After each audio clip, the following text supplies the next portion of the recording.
कहाँ थे आप लोग? देखिए कल कहाँ थे? आप लोगों ने शुरू किया है ये, मैं दावे से आप कहता लोगों ने हूं, शुरू किया। हमें इस बात का गर्व है। कल आरएसएस का किसने बोला? मलिक साहब ने बोला। नहीं, मलिक साहब ने बोला, कातिल साहब ने बोला। आरएसएस कल उस टाइम तो आपने एक्सपेंड करने के लिए कहा। आरएसएस हमारी माँ है। मलिक साहब क्या कह रहे थे? आरएसएस से संबंध रखते हैं। हमें कादियान साहब ने कादियान साहब ने बोला, कातिल साहब ने बोला आरएसएस हमारी माँ है। हमें इस बात का गर्व है कि हम आरएसएस के बेटे हैं। आरएसएस ने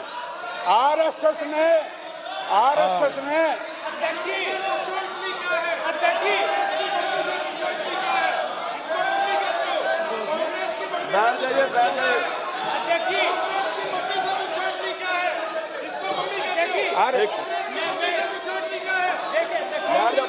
ऐसे एक कमेंट ना करो। गीता जी प्लीज ऐसा कमेंट ना करो, किसी भी कम्युनिटी के ऊपर कमेंट ना करो। लाला ये बोल रहे हो आप, लाला जी, और ये बोल रहे हो, ऐसा कमेंट ना करो। अध्यक्ष जी, जो मेरे साथी विधायक देखिए, जो कहा आरएसएस, मेरा आपसे निवेदन है, बैठ जाइए प्लीज। आप बैठिए, ओके जी, बैठ जाइए आप। देखिए, मेरा आपसे नहीं, प्लीज बैठ जाइए गोंदे साहब, बैठ जाइए। मेरा निवेदन है कि कोई भी दोनों तरफ से कोई कंट्रोवर्शियल ऐसी बात ना करें जिससे आपसी विरोध हो। मेरा आप सबसे निवेदन है, ये अगर आप शुरू करेंगे तो वो बोलेंगे, वो शुरू करेंगे तो आप बोलेंगे। ये जो इससे कंट्रोवर्सी जो है ना, इससे पैदा। चलिए, आरएसएस के बारे में मैं बता दूं, हमें इस बात का गर्व है। एक मिनट जी, मुझे इस बात का गर्व है कि इस देश के यशस्वी प्रधानमंत्री वो आरएसएस से संबंध रखते हैं। हमारे मुख्यमंत्री जी वो आरएसएस से संबंध रखते हैं। अरे आरएसएस में हजारों प्रचारक हैं जिन्होंने अपना पूरा जीवन तन समर्पित, मन समर्पित और यह जीवन समर्पित, ऐसे आरएसएस के लोग हैं।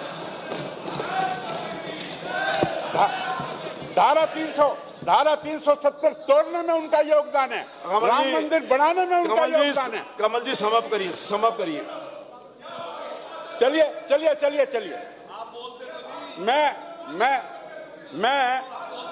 मैं आगे आता हूं। पीसीआई पर कैपिटा इनकम, इसको थोड़ा सा शॉर्ट पर कैपिटा इनकम में बजट अच्छा क्यों है? क्योंकि हरियाणा की शोकर साहब प्लीज, पर कैपिटल इनकम ये बहुत अच्छी है। ये अच्छी इसलिए है, मैं आंकड़ा देता हूं। पर capital income is GDP divided by the population. 2014-15 में इंडिया की जो पर कैपिटा इनकम थी वो 86,700 थी और हरियाणा की थी 1,47,000। ये 2014-15 की बात कर रहा हूं। लेकिन आज 2019-20 में इंडिया की जो पर कैपिटा इनकम है वो 1,35,000 है और हरियाणा की 2,64,000, 2 गुनी। कितना अंतर है? 2014, 10 साल आपने राज किया, उसके बाद आपने हरियाणा को इस पोजीशन पे पहुंचाया और हमने 5 साल पे कहां से कहां पहुंचा दिया, ये देखने की बात है। फिस्कल डेफिसिट राजकोषीय घाटा। चल पड़े उल्टा सब, चल नहीं आपको चल पड़े, सुन दो लोग, आप सुन। आपकी सिफारिश का मोहताज नहीं हूं मैं। आपकी सिफारिश से ना मैं एमएलए बना और ना मुझे किसी चीज की जरूरत। So nice of you. Fiscal deficit, राजकोषीय घाटा 2015-16 में राजकोषीय घाटा कांग्रेस ने हेरा फेरी करके 2.86% दर्शाया, जबकि 27,000 का जो बिजली का घाटा था,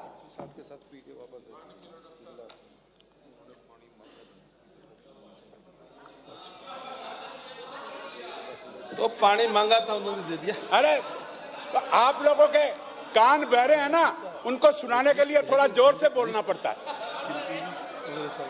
फिस्कल डेफिसिट कांग्रेस ने दिखाया 2.86% और वो जो 27,000 का घाटा बिजली का था उसको चुप मार गए। अरे भाई वो घाटा कौन दिखाएगा? अगर उसको हम ऐड कर लें तो फिस्कल डेफिसिट 2014-15 में 6% को क्रॉस कर जाता है। वित्त आयोग जो 14वां वित्त आयोग था, उसकी रिकमेंडेशन है, उसकी सीमा है 3% की। अगर आपने 6% का फिस्कल डेफिसिट दिखा दिया तो आपकी मैनेजमेंट कहां गई? और यह मैनेजमेंट तो आपकी 10 साल राज करने के बाद थी। आपका राज आया था 2004-5 में, और मैं बात कर रहा हूं 14-15 की। आज 19-20 में हमारा फिस्कल डेफिसिट है 2.82%। डॉक्टर साहब टाइम हो गया। उसमें एक मिनट जी, बात तो जानबूझकर उसके बाद डेट लायबिलिटी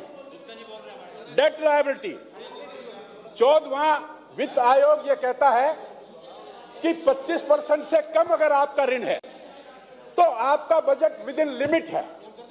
मैं ये कहना चाहता हूं कि 14-15 में डेट लायबिलिटी 16.2% कांग्रेस ने दिखा रखी है। अगर वो 27,000 उसमें ऐड कर लें तो उनकी डेट लायबिलिटी 25.25% बनती है। आज हमारी डेट लायबिलिटी 2.82% है। आज हमारी जीडीपी 9,39,000 है। यहां मैं सुझाव भी दे रहा हूं, यहां उसमें 21.26% इस 2020-21 के बजट में जो प्रपोज किया है, ये जो डेट लायबिलिटी है, ये 21.26% है, यानी कि ये लगभग 1,98,000 करोड़ है।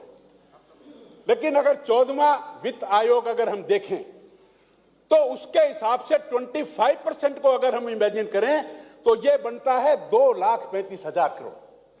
यानी कि आज भी हरियाणा सरकार 35 और 2 37,000 करोड़ रुपए और ले सकते हैं। कंक्लूड। मेरा यहां सुझाव है, एक मिनट, मेरा यहां सुझाव है माननीय मुख्यमंत्री जी को कि कोई बड़ी चीज सुनिए, आप सबके सुनने की बात है, कोई बड़ी चीज जिस प्रकार से गुजरात में सरदार पटेल की विश्व की सबसे बड़ी ऊंची मूर्ति बनी, क्या हम उससे भी ऊंची मूर्ति भगवान कृष्ण की कुरुक्षेत्र में बनाकर और टूरिज्म में हम रेवेन्यू रिसीट्स बढ़ा सकते हैं? एक ये सुझाव है। दूसरा सुझाव, दुबई में बुर्ज खलीफा की तर्ज पर क्या हम हिसार में, जो कि आने वाले समय में it is going to be a well connected city with the whole country and with the whole world, तो क्या हम वहां पर दुबई का जो बुर्ज खलीफा है उससे ऊंची मंजिल बना सकते हैं क्या? हमें सोचना चाहिए ये। तीसरी बात, अरे सुन लो मेरे यार, सुन लो। तीसरी बात, अरे उनसे जो रेवेन्यू आएगा, आज जो आप रेवेन्यू के लिए तरस रहे हो और आज जो अच्छी तरह से आप दे नहीं सकते, मैं उसी का इंतजाम कर रहा हूं। आज पूरे विदेशों में जो ट्रांसपोर्ट है वो पानी से करते हैं, और पानी से जब ट्रांसपोर्ट करते हैं तो उसका खर्चा आता है 8%, और जब रोड से ट्रांसपोर्ट करते हैं उसका खर्चा आता है 20%। तो ये जो 12% का गैप अगर हम दूर कर दें, विदेशों में समुद्र को काटकर जमीन बना दी और जमीन को काटकर समुद्र बना दिया, तो क्या हम हरियाणा में भी कोई पानी का ट्रांसपोर्ट सिस्टम सोचना पड़ेगा? ये कोई काम इतना भी, मैं आपको विजन दे रहा हूं, क्या हम कोई इस तरह का सोच सकते हैं? एक मिनट हो गया डॉक्टर साहब, एक मिनट। रेवेन्यू डेफिसिट, एक मिनट में जो बजट के जो आंकड़े हैं मैं वही बोलूंगा। रेवेन्यू डेफिसिट असली बात जिससे बजट का मापदंड पता लगता है कि पर ईयर रेवेन्यू डेफिसिट कितना है। रेवेन्यू डेफिसिट का मतलब revenue expenditure minus revenue receipts. बड़ी सीधी सी बात, उस साल में आपने कितना खर्चा और कितना कमाया उसका जिक्र मैंने किया। 8-9 में कांग्रेस सरकार में ये जो रेवेन्यू। तो तस्वीरें भी आपने देखी, हमने आपको तस्वीरें दिखाई सदन के भीतर की, जहां पर विपक्ष की तरफ से जो सवाल पूछे गए हैं उनका जवाब सरकार की तरफ से सरकार के नुमाइंदे उस पर दे रहे हैं। लेकिन ये सत्र कितना गहमा गहमी भरा रहेगा ये देखना बेहद दिलचस्प है। फिलहाल के लिए बस उतना ही। नमस्कार।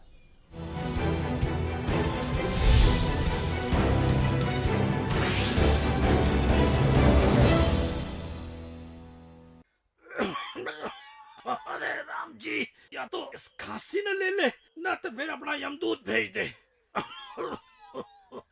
अरे यमदूत नहीं ताऊ, फरिश्ते आओगे फरिश्ते। हम बे फरिश्ते